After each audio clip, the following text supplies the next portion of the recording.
Hello friends, இன்றைக்கி நம்ம வந்திருக்கிற ஆலயம் தான் புனித லிட்டில் மவுண்ட் சர்ச், அதாவது புனித சின்னமலை ஆலயம்னு சொல்லுவாங்க.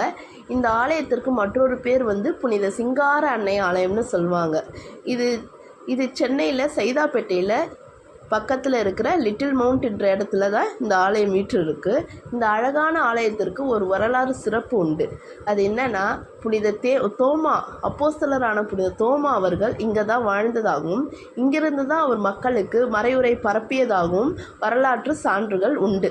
இந்த ஆலயத்தில் பார்த்தீங்கன்னா, அந்த தோமா அவர்கள் வாழ்ந்தாருன்னு சொன்னேன் இல்லையா, அந்த இடத்துல ஒரு குகையில் தான் வாழ்ந்திருக்காரு. அந்த குகை இப்போவும் இருக்குது, நீங்கள் வந்து பார்த்தீங்கன்னா தெரியும். இந்த குகையின் மேல் பரப்பில் வந்து ஒரு வற்றாத நீரூற்று ஒன்று இருக்குது. அந்த நீரூற்றுலேருந்து தான் புனித தோமா அவர்கள் தண்ணீர்லாம் அருந்தியதாகவும் இருக்குது. நீங்கள் இன்றைக்கி போய் பார்த்தாலும் தெரியும். அது மட்டும் இல்லாமல் இந்த ஆலயத்தில் புனித லூக்கா அவர்கள் வரைந்த அன்னையின் படம் ஒன்று அந்த குகையினுள் வைத்திருக்காங்க. இந்த குகையில் தான் அவர் வாழ்ந்து மக்களுக்கு மறையுரையை பரப்பியிருக்காரு. இந்த குகையில் சைடில் பார்த்தீங்கன்னா ஒரு ஜன்னல் மாதிரி இருக்குது. அப்போ அந்த ஜன்னல் வழியாக தான் அவர் இங்கிருந்து போர் வீரர்கள் அவர் வந்து தாக்கிய போது இங்கிருந்து அவரை வந்து சென்ட் தாமஸ் மவுண்ட்டுக்கு இந்த ஜன்னல் வழியாக தப்பியதாகவும் சான்றுகள் பல உண்டு. அங்கே போய் பார்த்தீங்கன்னா அவருடைய கை அச்சுக்கூடும் ஒரு ஸ்டோனில் பதிந்திருக்கும். அங்கே நிறைய மக்கள் வந்து ப்ரேயர் பண்ணிட்டு போவாங்க.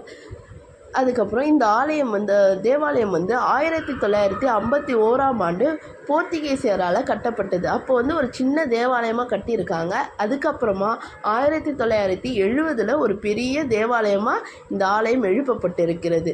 வந்து பாருங்கள், இந்த ஆலயம் ரொம்ப அழகாக இருக்கும். இங்கே வந்து வேண்டுறவங்களுடைய வேண்டுதல்கள் நிறைவேறுகின்றன. இங்கே வந்து வேண்டி நிறைய பலன்களை பெற்று செல்கிறார்கள். நோய்கள் நீங்குகின்றது. நீங்களும் டைம் இருந்தால் இங்கே வந்து வேண்டுங்க. மாதாவனுடைய அருளையும் ஆசிரையும் புனித தோமையார் வழியாக பெற்று செல்லுங்கள். ஆமேன். நன்றி.